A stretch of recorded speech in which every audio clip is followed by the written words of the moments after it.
गोपिका जीवनस्मरणं गोविन्दा गोविन्दा जानकीकान्तस्मरणं जय जय राम राम।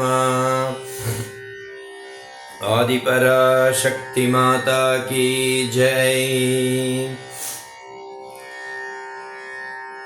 छायायां पारिजातस्य हेमसिंहासनोपरि आसीनमम्बुदश्याममायताक्षमलङ्कृतं चन्द्राननं चतुर्बाहुं श्रीवत्साङ्कितवक्षसं रुक्मिणी सत्यभामाभ्यां सहितं कृष्णमाश्रये।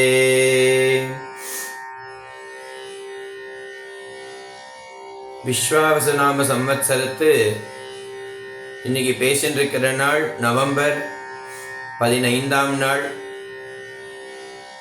இன்னைக்கு சனிக்கிழமை உற்பத்தி ஏகாதசி அல்லது உற்பன்ன ஏகாதசி அப்படின்னு இந்த ரெண்டு விதமாகவும் சொல்லுவா. இன்றைய ஏகாதசிக்கு ஒவ்வொரு ஏகாதசிக்கும் ஒவ்வொரு பெயர் உண்டு.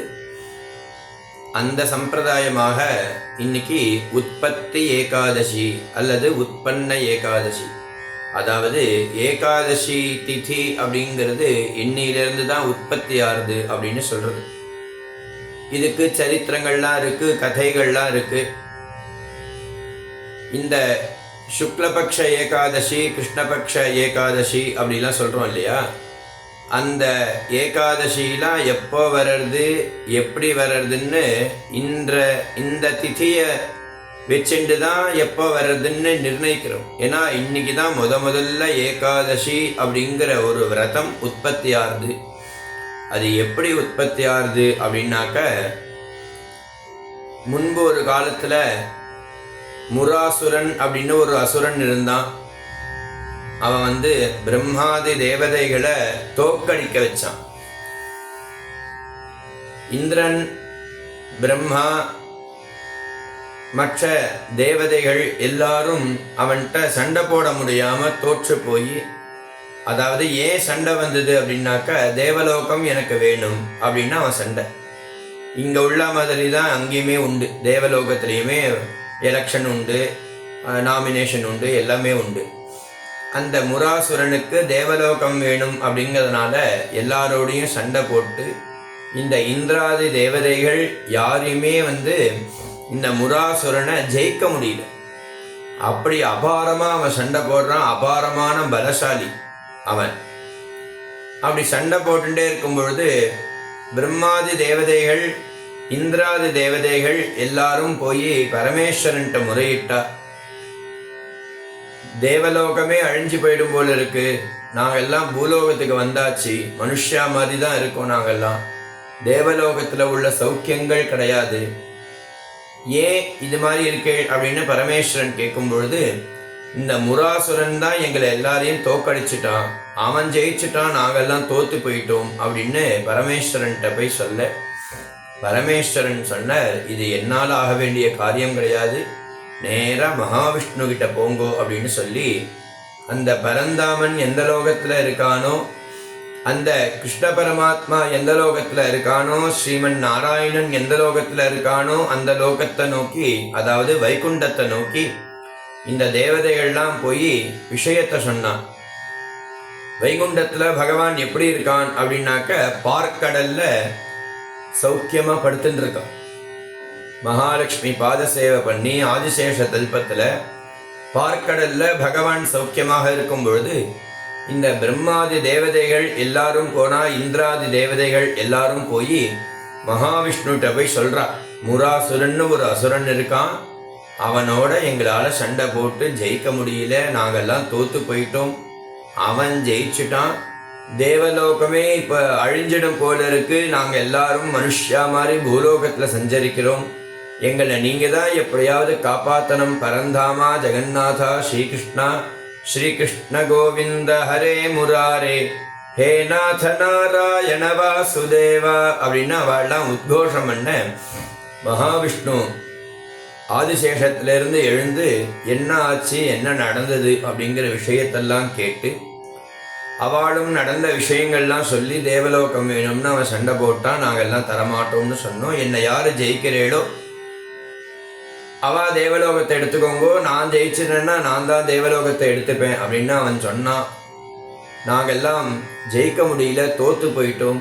அவன் தேவலோகத்தை ஆழ போகிறான். நாங்கள் தேவலோகத்தை விட்டு பூலோகம் மனுஷா மாதிரி சஞ்சரிக்கிற மாதிரி உள்ள நிலைமைகள் வந்துடும் போல இருக்கு, தேவலோகமே அழிஞ்சிடும் போல இருக்கு அப்படின்னு சொல்லும் பொழுது மகாவிஷ்ணுக்கு பரம கோபம் அந்த முராசுரனை நான் என்ன பண்றேன் பாருங்கோ அப்படின்னு முராசுரனோட சண்டை போட்டா 1000 வருஷம் பகவான் சண்டை போட்டாராம் முராசுரனோட. 1 வருஷம் 2 வருஷம் இல்லை, 1 மாசம் 2 மாசம் இல்லை, 10 வருஷம் கிடையாது, 1000 வருஷம் பகவான் முராசுரனோட சண்டை போட்டு ஒரு கட்டத்துக்கு மேல பகவான் சோர்ந்து போயிட்டாராம். ரொம்ப டயர்டாகி பத்ரிகாசிரமத்துல போய் படுத்துட்டாராம் பகவான். என்னடா இது, இந்த தேவதைகள்லாம் எங்கிட்ட எனக்கு சௌக்கியம், என்னால அவளுக்கு சௌக்கியம் கிடைக்கும்னு நினைச்சு எங்கிட்ட வந்தா, கடைசியில நம்மளாலேயே முடியலையே அப்படின்னு பகவான் டயர்டாகி சோர்ந்து போய் பத்ரிகாசிரமத்துல போய் படுத்துட்டான். அப்படி படுத்துட்டு இருக்கும் பொழுது படுத்துட்டு இருக்கிற பகவானை பார்த்து இந்த முராசுரன் கெட்ட எண்ணத்தோட கிட்டக்க வந்தானான். இவன் 1000 வருஷம் சண்டை போட்டான், சண்டை போட்டு என்னை ஜெயிக்க முடியல, போய் படுத்துட்டான். அந்த மகாவிஷ்ணுவை நான் என்ன பண்றேன் பாரு அப்படின்னு கெட்ட எண்ணத்தோட கிட்டக்க மகாவிஷ்ணுவோட சரீரத்திலிருந்து மகாவிஷ்ணுவோட சக்தியான ஒரு ஸ்திரீ மகாவிஷ்ணு சரீரத்திலிருந்து வெளியில வர, ஒரு கன்யா குழந்தை வெளியில வர. பார்த்தா தேஜஸ் ஜொலிக்கிறது. அவள் என்ன பண்ணா, இந்த முராசுரன் இருக்கிற இடத்துக்கு வந்தா. இத்தனை பேர் சண்டை போட்டாலே அது மாதிரி அவ சண்டையே போடல. அவ என்ன பண்ணான்னா ஹும் அப்படின்னு ஒரு சத்தத்தை போட்டா. அவன் அப்படியே பஸ்மம் ஆயிட்டான். இந்த முராசுரன் பஸ்மமாகி இந்த தேவதைகள்லாம் சந்தோஷம் அடைஞ்சிட்டா. மகாவிஷ்ணு எழுந்து பார்க்கிறார்.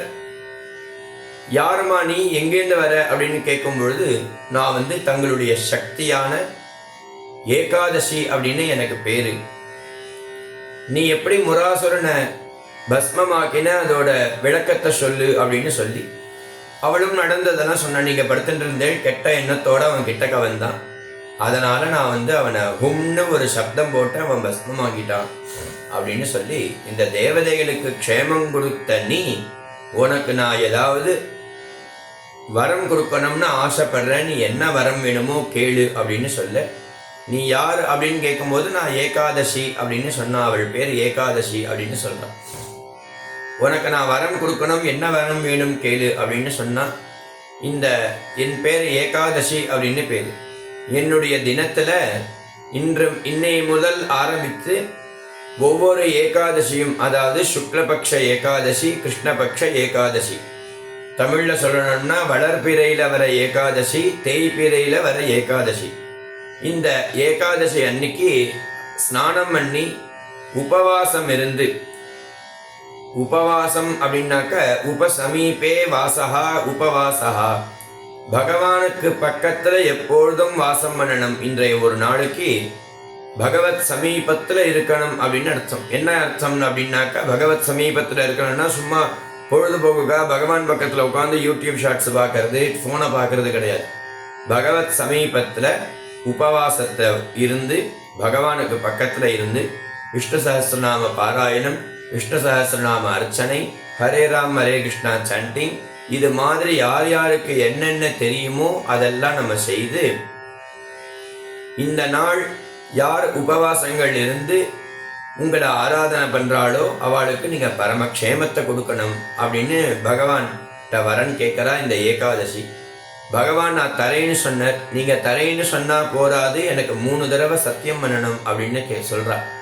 உடனே பகவானும் சத்தியம் சத்தியம் வதாமியஹம்மா ஏகாதசி, கவலைப்படாத, நான் சத்தியம் பண்ணி சொல்றேன், இந்த நாள் யார் என்ன ஆராதிக்கிறாளோ அவளுக்கு நான் பரமக்ஷேமத்தை கொடுப்பேன் அப்படின்னு சொல்லி, இன்று முதல் இந்த ஏகாதசி திதியை கொண்டாட வேண்டும் அப்படின்னு அந்த ஏகாதசி அந்த பகவானுடைய சக்தியான வெளியில வந்த இந்த ஏகாதசி பிரார்த்திக்க பகவான் அப்படியே தரேன் அப்படின்னு சொல்லி, இப்படியாக இந்த உற்பன்ன ஏகாதசி, ஏகாதசி எப்படி உற்பத்தி ஆச்சுங்கிற சரித்திரம் ரொம்ப விஸ்தாரமாகவும் இல்லாமல் ரொம்ப சுருக்கமாகவும் இல்லாமல் ஓரளவுக்கு சொல்லியிருக்கேன். அதனால் இன்னைக்கு எல்லோரும் விரதம் இருந்து உபவாசம் இருந்து சயின்ஸ் ரீதியாகவே 15 நாளைக்கு ஒரு தடவை வயத்தை காய போடணும். ஏன்னா உடம்புல இருக்கிறது எல்லாமே மிஷின் தான். அந்த மிஷின்களுக்கெல்லாம் ஒரு நாளைக்கு ரெஸ்ட் வேணும் அப்படின்னு தான் சயின்ஸ்லேயும் சொல்கிறா, டாக்டர்ஸ்லாமும் சொல்கிறா. நம்ம சாஸ்திர ரீதியாகவும் 15 நாளைக்கு ஒரு தடவை இது மாதிரி விரதங்கள் இருந்தால் தான் உடம்பு சுத்தமாகும். ஆகாரம் எடுக்க எடுக்க விவகாரம் ஜாஸ்தியாக போகும். பாத்ரூம்கள்லாம் நிறைய போகிற மாதிரி இருக்கும். இன்னைக்கு ஆகாரம் இல்லாமல் இருந்து பாருங்கோ, பாத்ரூம் தொந்தரவே இருக்காது. பகவன் நாம உத்கோஷணம் பண்ணி கோவிந்த தாமோதர மாதவேதி அப்படிங்கிறதெல்லாம் சொல்லி ஹரே ராம் ஹரே கிருஷ்ணா சாண்டிங் பண்ணி பகவத்கீதை பாராயணம், விஷ்ணு சஹஸ்ரநாம பாராயணம், யார் யாருக்கு என்னென்ன தெரியுமோ அதன் பிரகாரமாக இந்த ஏகாதசியை அனுஷ்டானம் பண்ணி மகாலட்சுமியுடைய அனுகிரகத்துக்கும் மகாவிஷ்ணுனுடைய அனுகிரகத்துக்கும், இந்த மகாவிஷ்ணுக்கு சக்தியை கொடுக்கறது இந்த ஏகாதசி விரதம் அப்படின்னு சொல்றது. அப்பேற்பட்ட மகாவிஷ்ணுக்கு சக்தியை கொடுக்கிற இந்த ஏகாதசி அன்னைக்கு எல்லோரும் விரதம் இருந்து பகவானை உத்கோஷணம் பண்ணி பகவன் நாம பாராயணத்தை செய்து ஸ்ரீதேவி பூதேவி சமேத ஸ்ரீமன் நாராயணனை பிரார்த்தனை செய்து நாராயணனின் அனுகிரகத்துக்கு பாத்திரமாகி எல்லோருக்கும் ஆயுசு, ஆரோக்கியம், தீர்க்க சௌமங்கல்யம், மனசாந்தி எல்லாத்தையும் கொடுத்து யார் யாருக்கு மனோபீஷ்டங்கள் இருக்கோ அந்தந்த மனோபீஷ்டங்கள்லாம் நிவர்த்தியாகி பகவான் எப்போதும் க்ஷேமத்தோடு வைக்கணும்னு நானும் பகவானை பிரார்த்தனை பண்ணிக்கிறேன்.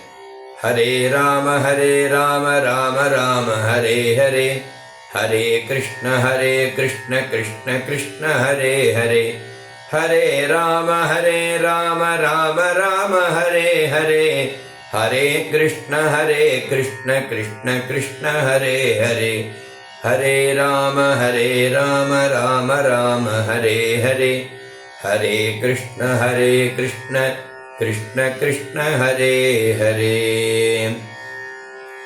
जानकीकान्तस्मरणं जय जय राम राम, गोपिका जीवनस्मरणं गोविन्द गोविन्द, आदिपराशक्ति माता की जय, सद्गुरु स्वामिनः जय.